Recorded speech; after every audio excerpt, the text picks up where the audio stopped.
नमस्कार दोस्तों, मैं काजल आपका स्वागत करती हूँ एक बार फिर से हमारे YouTube चैनल ओजांग टाइम्स पर। वक्त हो गया है खबरों के पोस्टमार्टम करने का, तो चलिए शुरू करते हैं। मैरिटल रेप यानी वैवाहिक बलात्कार को अपराध घोषित करने पर दिल्ली हाईकोर्ट के 2 जजों ने अलग अलग राय दी है।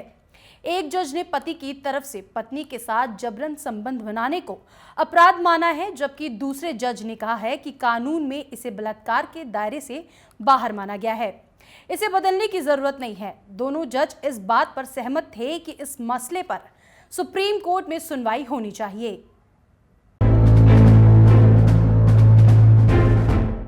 दिल्ली हाईकोर्ट में 2015 से लंबित मुकदमे में आईपीसी की धारा 375 के उपवाद 2 को अमान्य घोषित करने की मांग की गई थी। बलात्कार की परिभाषा तय करने वाली धारा 375 के उपवाद 2 में कहा गया है कि अगर पत्नी की उम्र 15 साल से अधिक है तो पति का उससे जबरन संबंध बनाना बलात्कार नहीं है। इस प्रावधान को RIT foundation, all India democratic women's association, Khushboo Saifi समेत कुछ अन्य याचिकाकर्ताओं ने चुनौती दी थी। उनका कहना था कि पत्नी की मर्जी के खिलाफ अगर पति जबरन शारीरिक संबंध बनाता है तो उसे रेप माना जाना चाहिए। इन याचिकाओं का विरोध करते हुए कई पुरुष अधिकार संगठनों ने भी याचिका दाखिल की थी। उन्होंने कहा था कि अगर धारा 375 के उपवाद 2 को रद्द किया गया तो इसका व्यापक दुरुपयोग होगा। पति पत्नी के बीच मनमुटाव या पारिवारिक तनाव के मामलों में भी पति पर रेप का केस दर्ज करवा दिया जाएगा। इससे समाज के लिए जरूरी परिवार जैसी संस्था को बहुत नुकसान होगा। कब और क्या हुआ?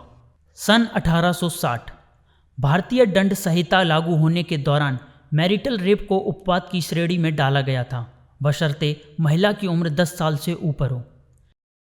सन 1940 आईपीसी में संशोधन कर 10 साल की उम्र सीमा को बढ़ाकर 15 वर्ष किया गया। 11 अप्रैल 2016 दिल्ली हाईकोर्ट में आईपीसी की मैरिटल रेप से जुड़े उपवाद को चुनौती देते हुए एक याचिका डाली गई। इसके बाद अदालत ने केंद्र सरकार को नोटिस जारी करते हुए इस पर उसका रुख पूछा। 19 अगस्त 2017 केंद्र सरकार ने हाईकोर्ट को बताया कि वैवाहिक दुष्कर्म को अपराध की श्रेणी में नहीं लाया जा सकता। वजह यह है कि इससे विवाह संस्था अस्थिर हो जाएगी। 18 जनवरी 2018 दिल्ली सरकार ने उच्च न्यायालय में कहा कि वैवाहिक दुष्कर्म पहले से ही कानून के तहत क्रूर अपराध है और कोई महिला अपने पति के साथ संबंध स्थापित करने से इनकार करने की हकदार है। 7 जनवरी 2022 उच्च न्यायालय ने वैवाहिक दुष्कर्म को अपराध घोषित करने के अनुरोध वाली याचिकाओं पर रोजाना आधार पर सुनवाई शुरू की। 13 जनवरी केंद्र ने उच्च न्यायालय से कहा कि वह पहले से ही मामले से अवगत हैं और वैवाहिक दुष्कर्म को अपराध घोषित करने के मुद्दे पर रचनात्मक दृष्टिकोण के साथ विचार कर रहा है तथा राज्य सरकारों और केंद्र शासित प्रदेशों सहित विभिन्न हितधारकों से सुझाव मांगे गए हैं। 17 जनवरी उच्च न्यायालय ने केंद्र से कहा कि वह अपनी सैद्धांतिक स्थिति स्पष्ट करे। 24 जनवरी केंद्र ने अदालत से अपनी स्थिति रखने के लिए उचित समय देने का आग्रह किया। साथ ही कहा कि वैवाहिक दुष्कर्म को अपराध बनाने में ऐसे मुद्दे शामिल हैं जिन्हें सूक्ष्म नजरिए से नहीं देखा जा सकता। Bureau report, Ojang times.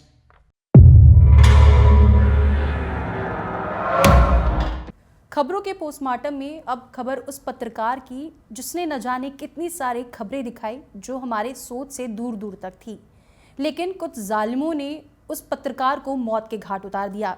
जी हाँ, हम बात कर रहे हैं दानिश सिद्दीकी की। पत्रकारिता, किताब, ड्रामा और संगीत के अलग अलग क्षेत्रों में पुलित्जर पुरस्कार 2022 का ऐलान कर दिया गया है।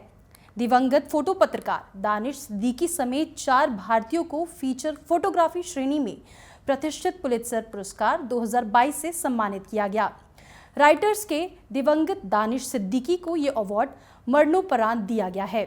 इसके अलावा उनके सहयोगी अदनान आबिदी, सना इरशाद मट्टू, अमित दवे का नाम शामिल है। बता दें कि दानिश सिद्दीकी और उनके सहयोगियों को ये पुरस्कार कोविड के दौरान उनके द्वारा खींची गई तस्वीरों के लिए दिया गया है।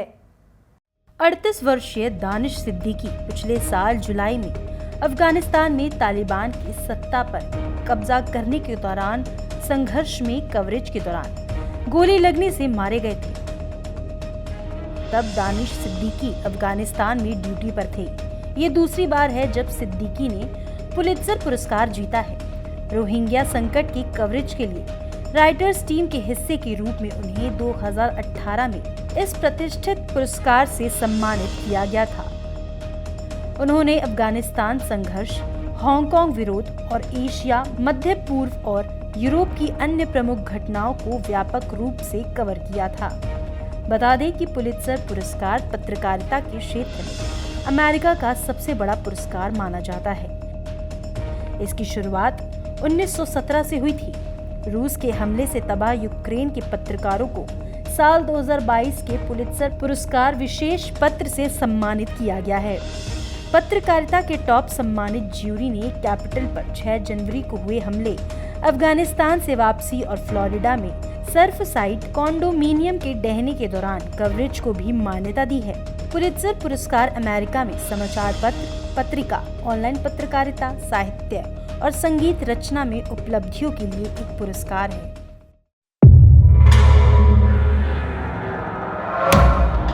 कहते हैं जो रास्ते गांव से शहर की तरफ जाते हैं वही रास्ते शहर से गांव की तरफ वापस भी आते हैं। जी हाँ, शहरी चकाचौंध ने गांव के सामने अपनी पहचान को कायम रखने की एक बड़ी चुनौती खड़ी कर दी है, जिससे निपटने में अब गांव भी पीछे नहीं हटने वाले हैं।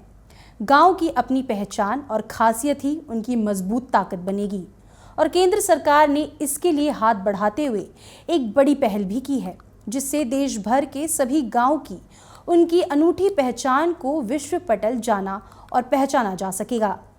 इसमें उसकी संस्कृति, कला, संगीत, मेले या फिर किसी दूसरी खासियत भी उसकी पहचान को और पुख्ता बना सकती है। ऐसे गांव को उनकी विशिष्ट पहचान नंबर यानी यूनिक आईडी भी दिया जाएगा, जिससे वो देश और दुनिया भर में अलग पहचान बनाएंगे। देश में फिलहाल 6.5 लाख से अधिक गांव हैं, जो ज्यादातर अपनी प्राचीन विरासत को समेटे हुए हैं। गांव की पहचान को सामने लाने के लिए ये पहल संस्कृति मंत्रालय ने national mission on cultural mapping के तहत शुरू की है, जिसका सूत्र वाक्य मेरा गांव मेरा धरोहर रखा गया है। एक रिपोर्ट के मुताबिक मौजूदा समय में इस मुहिम के तहत देश के 1 लाख से ज्यादा गाँव का सर्वे हो चुका है। इनमें से 1000 से ज्यादा गाँव की जानकारी को जांचा भी जा चुका है। मंत्रालय से जुड़े अधिकारियों के मुताबिक इस साल के अंत तक इस पूरे मिशन को पूरा करने का लक्ष्य रखा गया है। इस पूरी मुहिम के पीछे गांव की पहचान को बरकरार रखना व नई पीढ़ी को अपने गांव और लक्ष्य पहचान से परिचित कराना है। इनमें खान पान भी शामिल है। संस्कृति मंत्रालय के मुताबिक इस योजना पर काम तब शुरू किया गया जब ग्रामीण जनजीवन से जुड़ी ऐसी कला, संस्कृति, उत्सव, मेले आदि खत्म हो रहे हैं या फिर लोग उसे भूल रहे हैं, जो कभी उस क्षेत्र या गाँव की पहचान रही है। फिलहाल ऐसे गांव और उनकी खासियत सामने लाकर लोगों को फिर जोड़ा जाएगा, साथ ही उसे सुरक्षित भी किया जाएगा। इसमें यदि किसी गांव की पहचान क्राफ्ट जैसी चीजों से रही है, उसे ई-कॉमर्स आदि के जरिए एक प्लेटफॉर्म भी मुहैया कराया जाएगा। संस्कृति मंत्रालय के मुताबिक इन मुहिम में ऐसे गांव की भी पहचान की जाएगी जो पर्यटकों के आकर्षक का भी केंद्र बन सकता है। इन गांवों की पहचान कर राज्यों की मदद से वहां पर्यटन से जुड़ी सुविधाओं का विकास किया जाएगा। इससे गांव के लोगों को रोजगार मिलेगा, साथ ही उनकी आर्थिक स्थिति भी मजबूत होगी। अभी पर्यटन मंत्रालय ने लद्दाख के कुछ गाँव का चयन कर उन्हें पर्यटन गतिविधियों से जोड़ा है। इन प्रमुख राज्यों में इतने गांव का हो चुका है सर्वे। उत्तर प्रदेश में 11,865, बिहार में 14,079, मध्य प्रदेश में 4,574, तमिलनाडु में 13,340, राजस्थान में 6,266, झारखंड में 1,895, छत्तीसगढ़ में 4,074।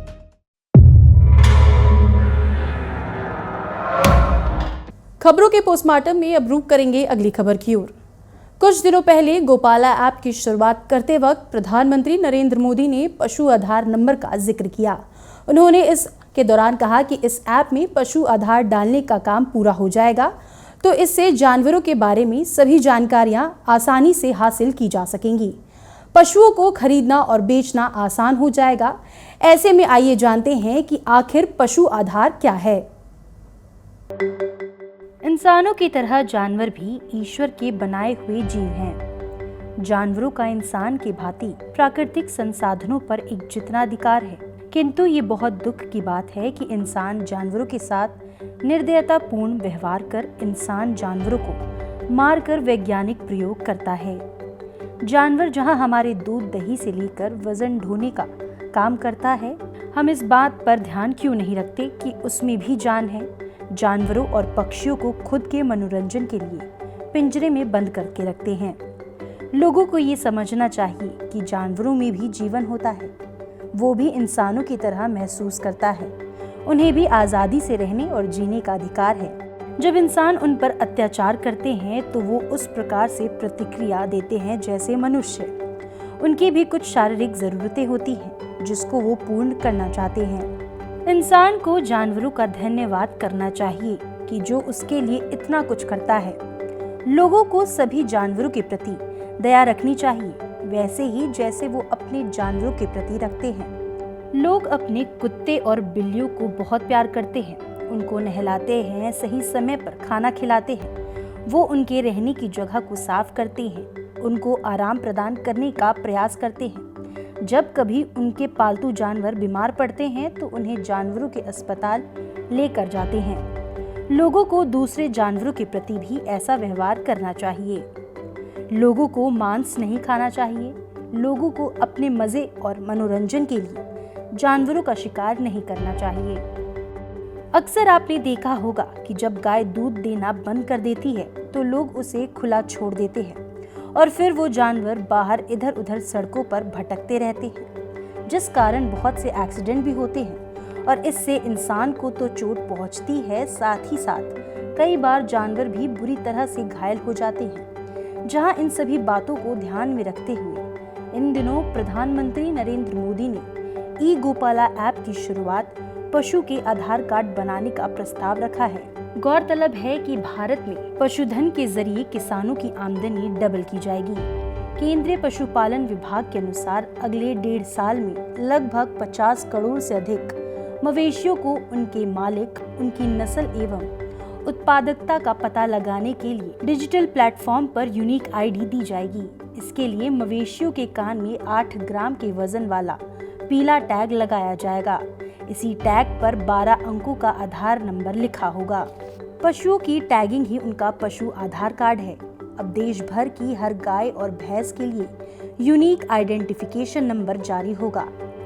पशुपालक घर बैठे अपने पशुओं के बारे में सॉफ्टवेयर के जरिए जानकारी ले सकेंगे। इसके अलावा टीकाकरण, नस्ल सुधार कार्यक्रम, चिकित्सा सहायता सहित अन्य काम भी आसानी से हो पाएंगे।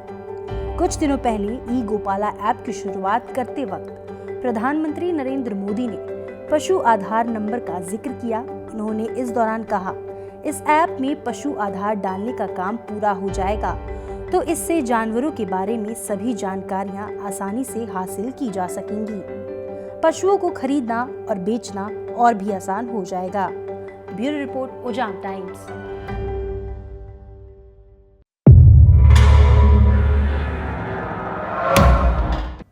शिक्षा जो हमें सही रास्ते पर लेकर जाती है, शिक्षा जो हमें जागरूक करती है, शिक्षा जो हमारे समाज को सुधारती है, शिक्षा जो व्यवहारिक चेतना जगाती है और सामाजिक दायित्वों की पूर्ति को प्रेरित करती है। लेकिन यदि शैक्षिक संस्थान जातिवाद का मैदान बन जाए तो आप क्या कहेंगे? शिक्षा और संस्कृति के लिए ख्यात तमिलनाडु में बीते कुछ वर्ष से स्कूलों में बढ़ रहा जातिवाद एक बड़े खतरे की घंटी है। राजनीति में जातिवाद कोई नई बात नहीं है, लेकिन पढ़ने लिखने वाले बच्चों के मन में जाति का जहर घोलना बेहद खतरनाक हो सकता है।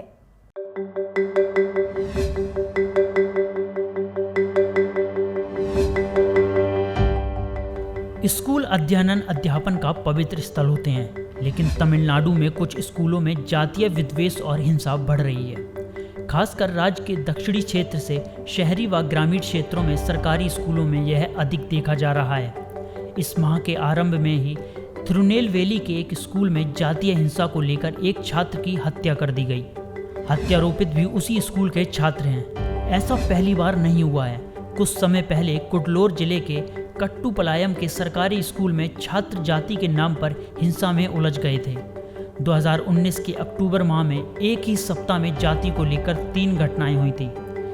तंजावुर के नरिक कुरवा क्षेत्र में एक स्कूल में सूर्या नाम के एक युवक को मुथारियर समुदाय के लोगों द्वारा इसलिए पीटा गया क्योंकि वह बाइक पर सवार था। इसी प्रकार थैनी जिले में एक युवक को इसलिए पीटा गया क्योंकि वह पैर पर पैर चढ़ाकर बैठा था।